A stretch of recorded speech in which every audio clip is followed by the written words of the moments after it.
Anda kembali di CNN Indonesia Today. Pemerintah Indonesia melalui Bapepti telah merilis sebanyak 229 jenis aset kripto. Hal ini memberikan kepastian hukum bagi para pemain investor di atas risiko spekulasi aset kripto yang tinggi. Minat terhadap aset kripto kian meningkat di tengah berbagai ketidakpastian global, sebut saja kala perang dagang antara Amerika Serikat dan Tiongkok dan juga kini pandemi COVID-19.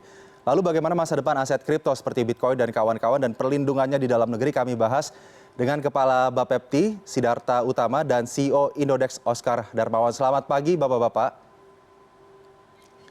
Selamat pagi Pak Aldi. Saya mungkin ke Pak Oscar Selamat pagi. terlebih dahulu, Pak Oscar dari Indodex. Ini untuk cara main aset kripto sendiri sebetulnya bagaimana agar kemudian bisa disebut sebagai instrumen investasi, Pak Oscar?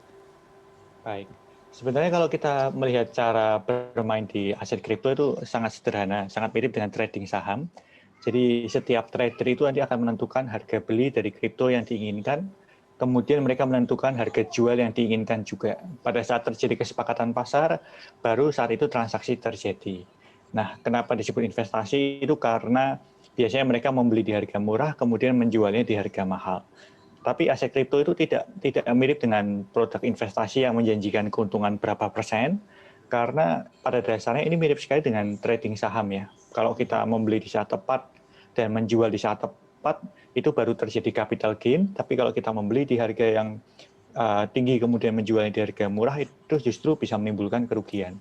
Jadi sifatnya sangat mirip dengan trading saham. Oke, tergantung juga bagaimana supply and demand. Kemudian untuk penerimaan aset kripto di Indonesia sendiri, sejauh ini pantauan Anda bagaimana? Sejauh ini di Indodax kita mempunyai member 2,5 juta member, dengan setiap harinya lebih dari 1.000 member terdaftar di Indodax. So far kita melihat pertumbuhannya cukup positif, sekalipun di Indonesia aset kripto tidak bisa jadi alat pembayaran, tapi di Indonesia aset kripto banyak digunakan seperti layaknya emas, jadi dianggap sebagai penyimpan nilai. Oke, saya langsung lempar kalau begitu ke Pak Sidarta. Pak Sidarta melihat antusiasme yang tinggi sampai ada 2,5 juta member di Indodex begitu. Sebetulnya bagaimana Bapepti mengatur aturan main untuk aset kripto ini sendiri? Baik, Pak Aldi. Jadi di sini kami seperti yang tadi Anda sampaikan ya, bahwa aset kripto ini dilarang sebagai alat pembayaran. Jadi aset kripto hanya dapat digunakan sebagai alat investasi. Nah, itulah yang akan kami atur bagaimana melakukan perdagangan aset kripto sebagai alat investasi, di mana tujuan pengaturan ini adalah untuk pertama melindungi kepentingan dari nasabah ya, memastikan bahwa transaksi dapat dilakukan secara aman, dan yang kedua adalah agar dapat mendorong perdagangan aset kripto ini terus berkembang ke depan dengan menjalankan tata kelola yang baik.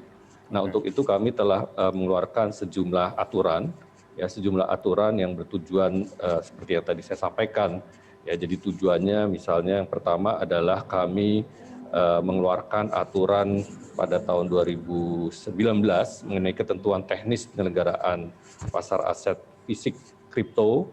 Kemudian yang terakhir pada tahun 2020 kami menentukan atau menetapkan daftar aset kripto yang dapat diperdagangkan di pasar fisik aset kripto. Nah, jadi dengan keluarnya aturan pada tahun 2020 ini pada bulan Desember, hanya aset kripto yang terdaftar dalam peraturan tersebut yang dapat diperdagangkan. Dan dalam hal ini kami telah melakukan evaluasi ya terhadap aset kripto yang ada, dan kami mempertimbangkan faktor misalnya keamanan dari aset kripto tersebut, termasuk juga likuiditasnya, sehingga kriterianya ini aset kriptonya harus yang masuk dalam 500 ya market cap aset kripto terbesar. Selain itu kami juga memperhatikan faktor keamanan seperti yang tadi telah disampaikan ya. Jadi sejauh mana memang aset kripto ini telah memanfaatkan blockchain. Oke, jadi 229 aset kripto yang dirilis oleh Bapepti tersebut, kemudian apakah ini akan serta-merta memberikan juga perlindungan terhadap para pemain ataupun trader di kripto ini? Ya, jadi diharapkan dengan berdagang hanya pada yang terdaftar di Bapepti, maka aset kripto tersebut telah memenuhi syarat tertentu, ya, sehingga risiko misalnya kemungkinan sulit menjual aset kripto tersebut karena tidak liquid ya, atau faktor keamanannya itu dapat diperkecil dengan hanya melakukan perdagangan pada aset kripto yang terdapat dalam daftar tersebut.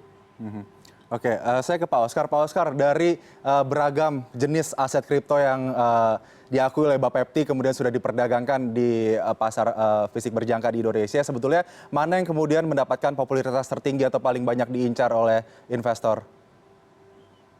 Sampai sejauh ini Bitcoin dan Ethereum masih menjadi startnya ya, masih menjadi apa yang difavoritkan oleh para trader di Indonesia.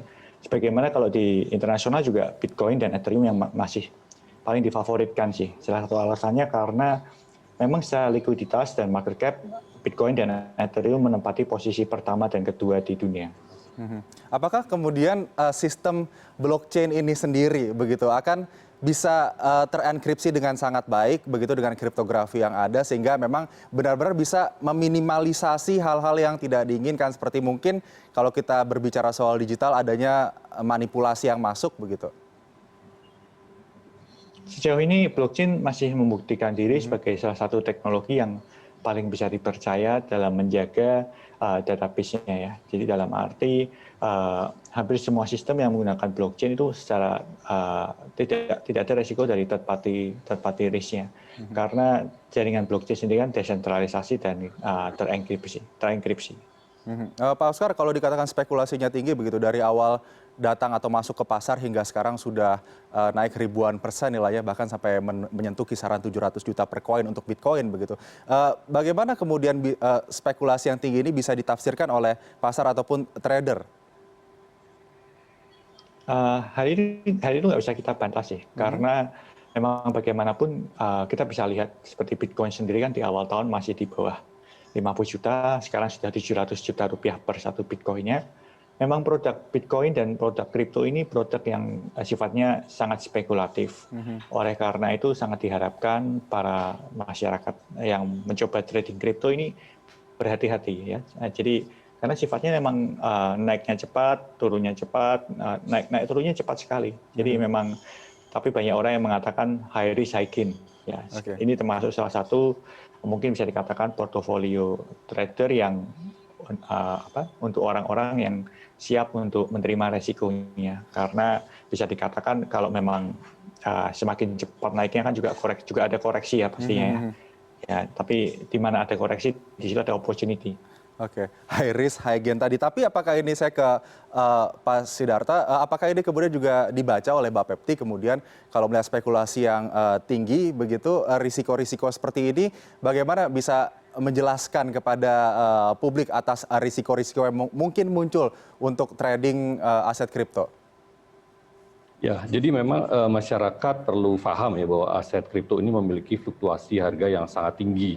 Dengan demikian mereka dalam melakukan investasi dalam aset kripto harus memastikan bahwa dana yang digunakan adalah dana untuk investasi jangka panjang ya, bukan untuk misalnya dana yang digunakan untuk keperluan konsumsi atau untuk pengeluaran lainnya ya, seperti misalnya untuk melakukan pembayaran biaya kuliah dan seterusnya.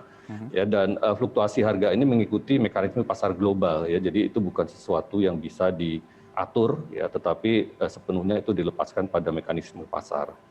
Nah, selain itu masyarakat perlu juga memahami risiko-risiko lainnya ya. Jadi yang pertama tadi juga sudah disinggung yaitu mengenai risiko kualitas atas aset kripto ya, karena aset kripto ini beragam dari tingkat likuiditas dan juga keamanannya. Nah, itulah antara lain kemudian dilakukan pengaturan oleh Bapepti ya terhadap daftar aset kripto yang dapat diperdagangkan.